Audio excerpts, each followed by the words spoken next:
Well, hello and welcome everybody. Randy Replay back at it again here with I guess you could say it's a combination of the Facebook exclusive video series, The Final Whistle, and this is our bi-week extravaganza. What we're going to do is we're going to break down everything that's been happening with your team and everything that's going to happen. Currently in the standings, we are bottom of the barrel at 1-4. As we take a look at the schedule, we'll take a look at our first game, 37-30 loss versus the Packers, 36-41, 45-48 against the Panthers, 37-32 against the Giants, and last week, yes, finally got our first victory, 52-55 in just a nail biter down to the last second. We're actually going to go into this game and break down the stats. If you missed it, you have to watch it. It is a good one. Kenny Erickson was pulled from this game. Mr. Axberg got the start before the bye week.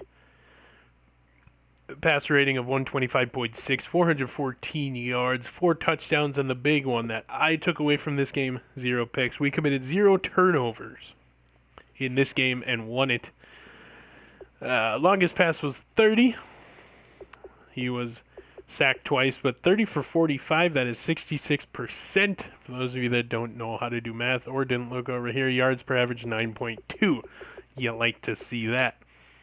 Rushing, Sam Gable had 17 carries for 155 yards, 2 touchdowns, and 2 broken tackles. Longest run of 73. That's really what put him over that 100-yard mark. Danny Henriksen, his second game back from injury, 8 carries, 96 yards, 1 touchdown. Now, if you look at this yards per carry, the starting 3 here. Oh, that's not even Sam Gable. That's the fullback, Matthew Peterson. You like to see Travis Parker in the action. Aaron Moss, 7 for 25. Matthew Peterson, 2 for 22. Travis Parker only had 2 carries in this game, but they went for 21 yards. And Mr. Ashburg had 1 carry for 7. And the rest are listed for whatever reason. Blake Letelier, 7 catches for 102 yards and a touchdown. You all saw this. I'm just going over the key things to this victory, especially on that last drive. Blake Letelier played a great role. Nobody cares about blocking. Big sack from Jeremy Lindsey to put us into a 4th down to get the ball back right at the end of that game and to give us the go-ahead for the win. So we are in the bye week right now, kind of in NFL limbo, not really much going on. I've had a good practice. And we are going to go into the thing that has plagued this team the most, the injury report. Jesse Peterson and Jacob Pickering are back for this next game, but Luke Slazewski, Lou Wag, and Darian Wilson still have injuries. They are cleared to play, but we're going to keep them on the sideline to make sure their biceps and discs get healed.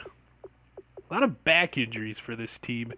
Well, Darian is understandable. He's put the team on his back as of late, if you get what I'm saying.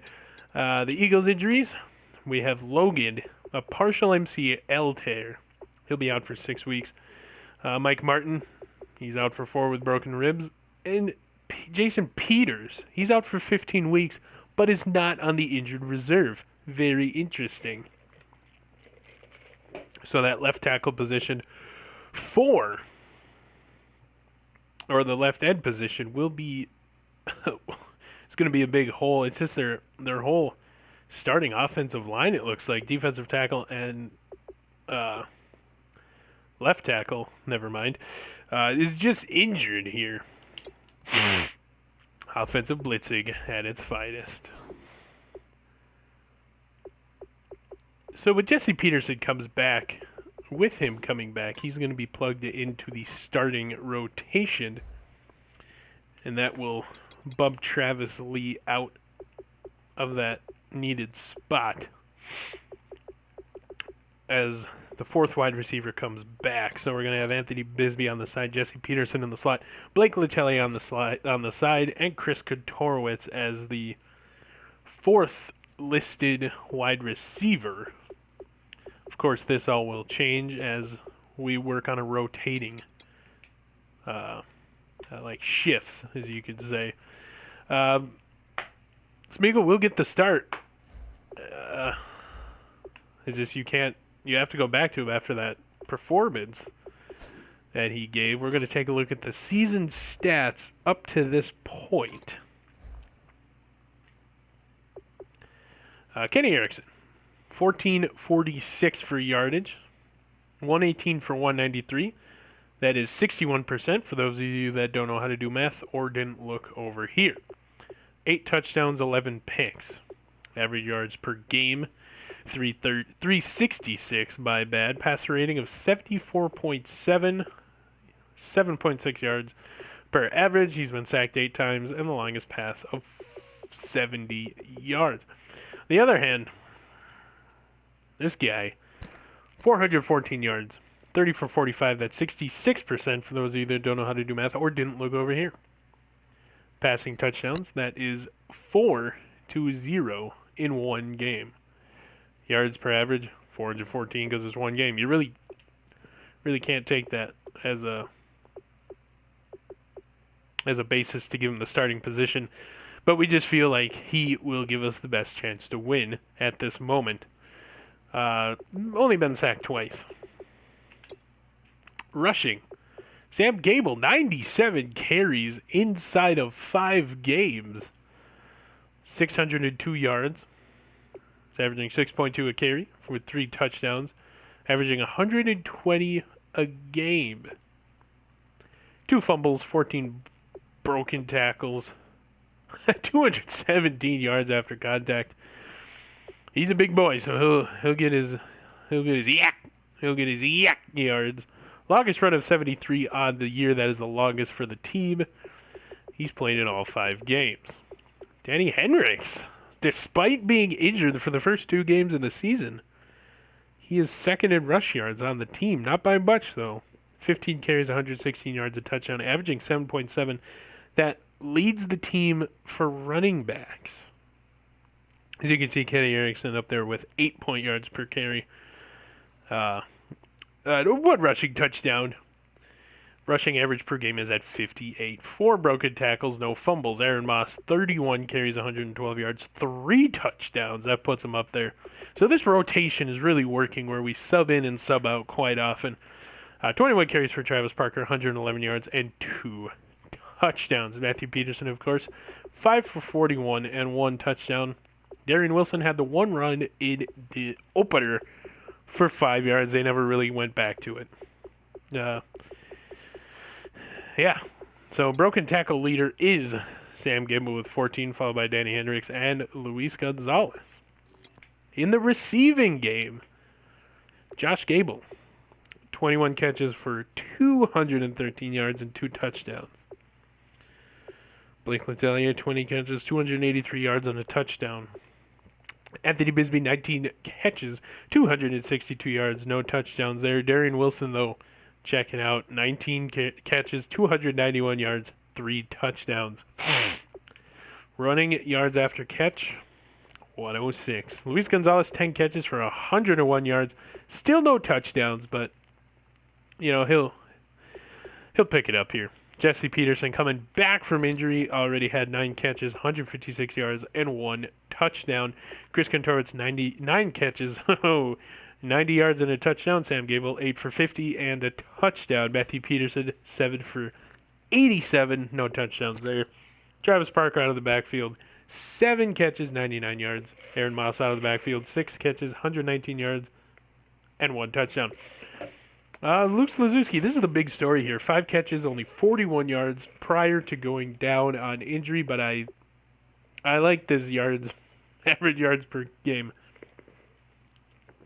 20 yards per game. We'll get him up. Lou Wang prior to injury, 4 catches, 43 yards, and a touchdown. Wesley Holm, who came back. He sat out the beginning of the season, came back in week 3, and in 2 games has 3 catches, 24 yards, and a touchdown. Travis Lee, the lone catch for 19 yards.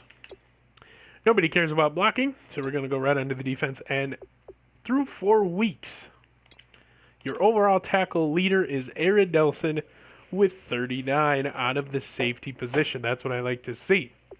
Josh Fitzer with 29, Danny Pickering with 28, Thaddeus Rozu, and Justin Vanderschaff with 27, Matthew Arzor with 26, Zachary Anderson with 23, Tevin Fair with 22.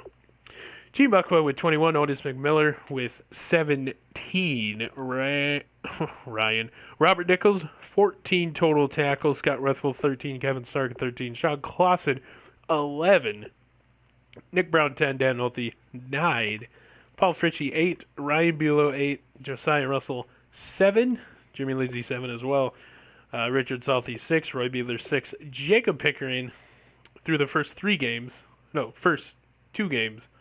he's coming back from injury, he has 6, and George Thornton with 4. Now we're going to take a look at tackles for loss. The leader is Josh Fitzer and Kevin Stark. They are tied at 6 apiece. Danny Pickering 4, Tevin Fair 4, Otis McMillan 4, Scott Ruthville 3, Sean Clausen 3, Thaddeus Rozu, Vanderschaff, Arnsdorf, Anderson, Muckwa, Brown, Nolte, Bulow, Russell, Beadler, and Thornton all with 1. Sacks, your sack leader stands alone at the top. Jeremy Lindsay with 3. Kevin Stark 2.5, Tevin Fair 2, Otis McMillan 2, Sean Clausen and Josiah Russell each have 1.5 apiece. Pickering, Nichols, Salty with 1. And your bottom 2, Ruthville and Brown out of the linebacker spot with half sacks. Interceptions. Nichols, Fitzer, Rozu, Vanderschaff, Zachary Anderson, and Aaron Nelson both have 1 defensive touchdowns. If I can find it here. Just have the lone one from Justin Vanderschaff. Nobody really cares about games played. Kicking, Brandon Baker. Should be 100%.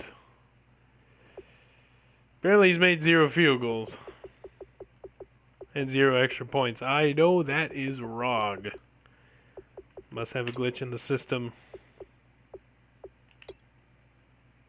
Well, Darian Wilson, 13 kick returns for 396 yards. The 1 touchdown in the second game of the year, I believe, against the Packers. No, it was the first game against the Titans. Longest 104. What a return that was indeed. I urge you to go back and watch it. Played in 4 games. He's played 233 downs. Apparently, Aaron Moss 4 for 113. Jesse Peterson 4 for 103. Zachary Anderson had 6 in the absence of Darian Wilson for 135. Lou Wang with 4. Chris Kontorowicz with 1 and 19. Punt returns, the lone man, Robert Nichols, 10 for 175. Longest return of 38. So those are the stats. We're going to take a look at the team stats now. Number 1 rated offense with 2,871 offensive yards, split between 1,797 and 1,074, giving us a grand total of 3,895 yards gained. Passing touchdowns, we have 12.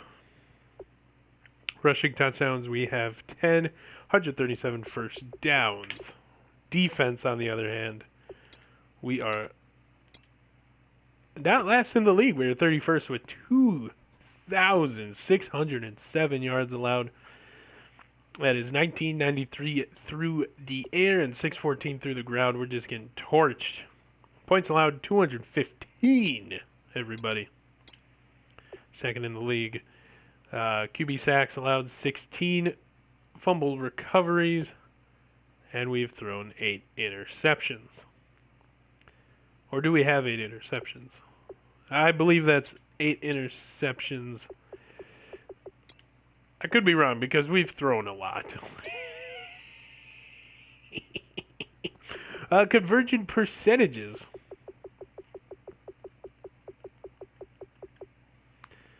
We are 35 for 72 on third downs. That's just under 49% of 48. 4 down conversions, we are 5 for 7, giving us 71. 2-point conversions, though, we're 2 for 2 on that. Red zone efficiency now. We're going to find our team. In the red zone, we have 28 trips, 13 touchdowns, and 6 field goals.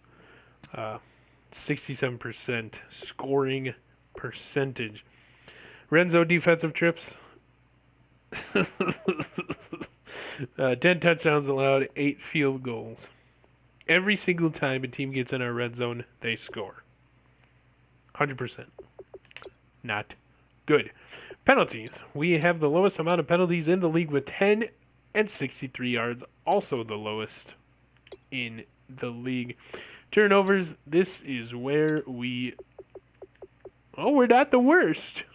We're not the worst. We have giveaways, 17, and we have 11 interceptions. We have 5 fumbles lost. 10... No, we... Okay, so we've given 11 interceptions. I'm kind of confused. Giveaways, interceptions. Somebody help me out with that. Randy Replay is confused. Fumbles lost, 10 takeaways, 8 defensive interceptions, and 2 fumble recoveries. So, not good, but it could be worse. We're 1-4, got a victory going into the bye. And we go to the 3-2 Eagles at Lincoln Financial Field for Week 7. Sitting at 1-4, I'm not too worried at this point. As long as we play like we did in the last game, and our defense needs to step up. That's all that needs to happen. Our offense is scoring points. As you can see, in all of our games, we have scored at least 30 points. In all of our games. So we're scoring and we're matching up with each team relatively fair. Our biggest loss was a 7-point loss in the opener, and then it went to 5, then it was 3, 5 again, and then we won. So looking ahead, we got the Eagles on the road, the Bears on the road, Lions come here, we go to Washington. We are at home against the Cardinals. We go to the Lions. We welcome in the Cowboys to the new biggest, best stadium. We are at Jacksonville. Colts come here. We are at Packers. And we finish with the Bears here. 2 straight Thursday night games. The boys in purple will be sporting the Color Rush jerseys during these games, of course. And, yeah. That is about it. That is about it. This will wrap up the final whistle / bye-week extravaganza is what I'm going to call it. We took a deep dive here into all the stats. If I missed something, please feel free to let me know. But I think I covered everything. Covered the depth chart. Practice squad has not changed. We have not dropped or added anybody. We're waiting for the injuries to take their toll, so to speak, and just call somebody up. Yeah, I think I covered everything. Please let me know if I missed anything. If not, I'm going to go ahead and sign off. We are going to take... we're going to take the field here. We're going to practice a bit. We're going to get some... going to get a new playbook implemented.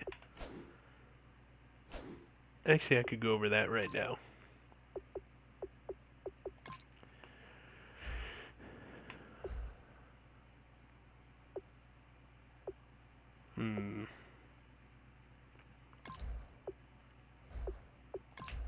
Never mind. We need to keep that rotation going. So, yeah, like I said, this will do it. We're going to have Week 7 from Lincoln Financial Field. Randy Replay signing off.